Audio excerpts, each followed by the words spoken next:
Hi everyone, I wanted to give you a bit of feedback here on the research paper discussion, number 2.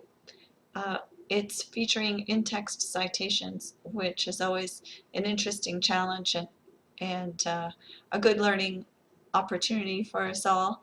So here in the red, I have highlighted a few of the things I would like to talk about in this particular screencast.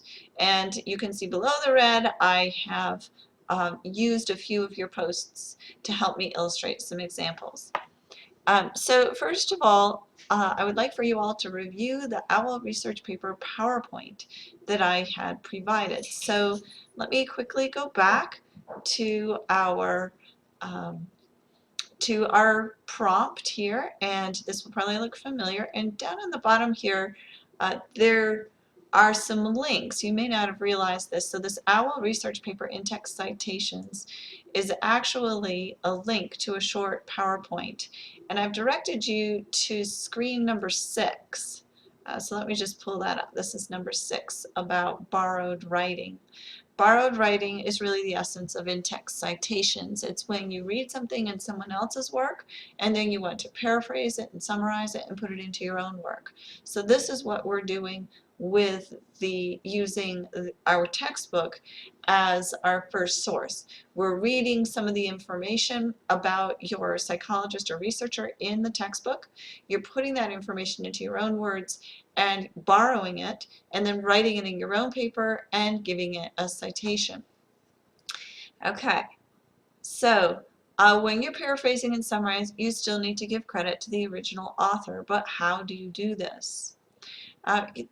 What I like about this little PowerPoint is that it features this citation sandwich concept, and I think the sandwich is a really useful way to think about an in-text citation.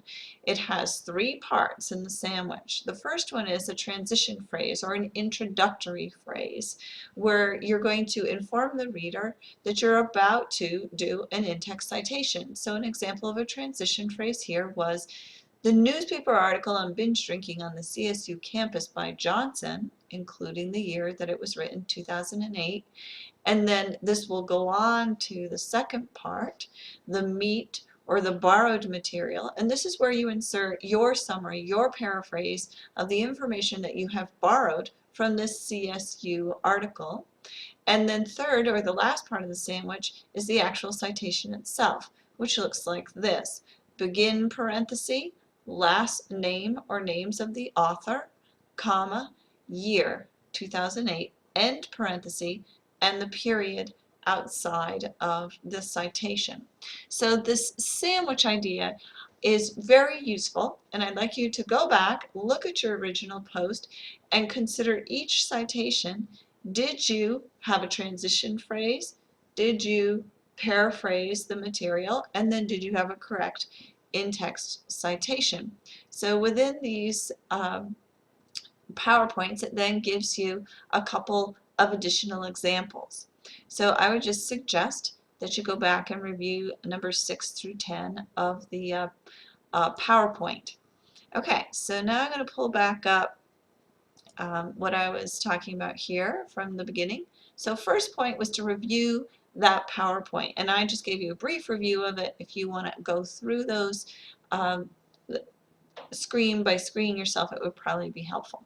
The second PowerPoint is to notice that the authors of our textbook are Hockenberry and Hockenberry. They were a husband and wife team who wrote your book, and they both have the last name, the same last name, and so you have to include both last names with your citations using that textbook. And you can use the little and sign here in between their names. The third bullet point is that the period is after the end parenthesis. So let's go down here, and I want to thank all of you, James, Abigail, and I used a couple of others here, Maria and Skyla. I want to thank you for your posts that I'm using to highlight a few examples. I really appreciate them.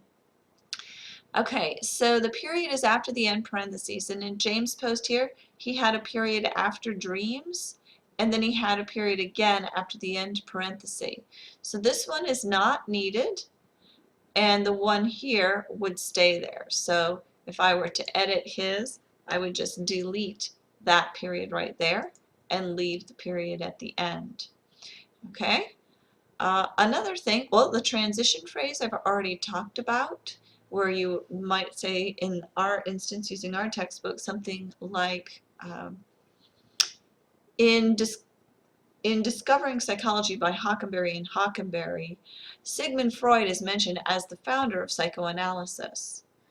Begin parenthesis, Hockenberry and Hockenberry, comma, 2014, end parenthesis, period. Do you see how it was introduced by mentioning the textbook and the authors? You don't always have to do that, but it's helpful in an in-text citation. Okay, another piece here is the year of publication, and James included it. It's 2014 for our textbook. Let me scroll down a bit here. Abigail used instead page numbers, which I saw this quite a bit.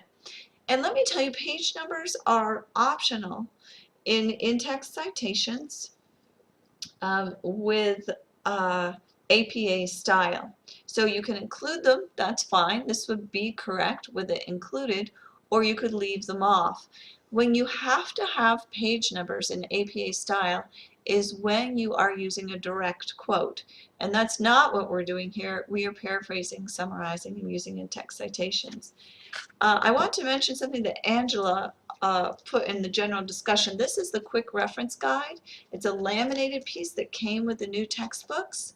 So if you have this, pull it out and use it. It's a great APA quick reference guide. On page number 2, we have 4 APA style in-text citations, and there are some additional examples right here. So that's kind of a cool thing. I always have it by my desk. All right, so let's see. Year of publication, a caution on quotes.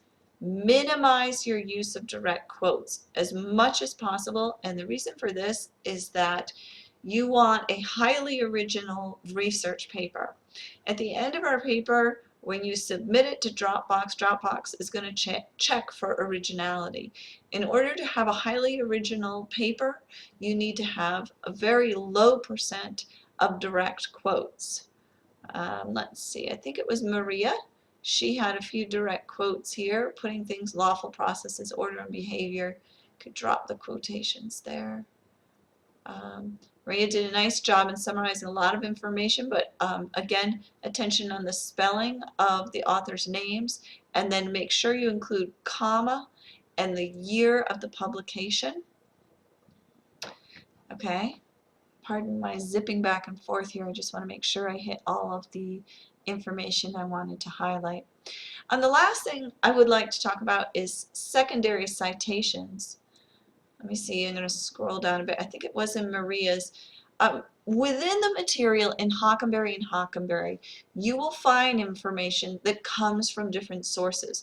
So Hockenberry and Hockenberry also did a lot of in-text citations in the material in the textbook. You can see Maria, I think Maria, you used it here for this Skinner reference, this Moore reference, Foxwall, and you all will find these at different times in our textbook. Here's what I have to say about secondary citations. In general, you want to avoid using them. So only paraphrase the Hockenberry and Hockenberry material as much as you can. Leave out where they paraphrased someone else. And the reason for that is that it's called a secondary citation. It has a different method. APA style wants you to go back to, say, this Moore article or this Foxwall article, read that original piece and put it into your research paper. That's a little bit more than the scope of our research paper. So if you would eliminate secondary citations and focus just on things that are paraphrased of Hockenberry and Hockenberry, it'll get you away from the secondary citation. Skylance, you did a nice job here on yours. The reason I included it here were twofold. First of all, you have double space, which is nice, and I get into that a little bit more. It is the format that's used in APA style to have double spacing so that you have these spaces in between each of the lines, and so eventually you all will do that with your papers, and Skylar, you just happen to have a good example of it here. Another thing is then that Skyla still needs to have the 2 in-text citations inserted in this paragraph that she has here. Okay, so that's a review of a few things. I hope it's helpful with your trying to get these in-text citations as correct as possible. Please go back and work on your own and give further feedback to your classmates. Thank you. Email me any questions.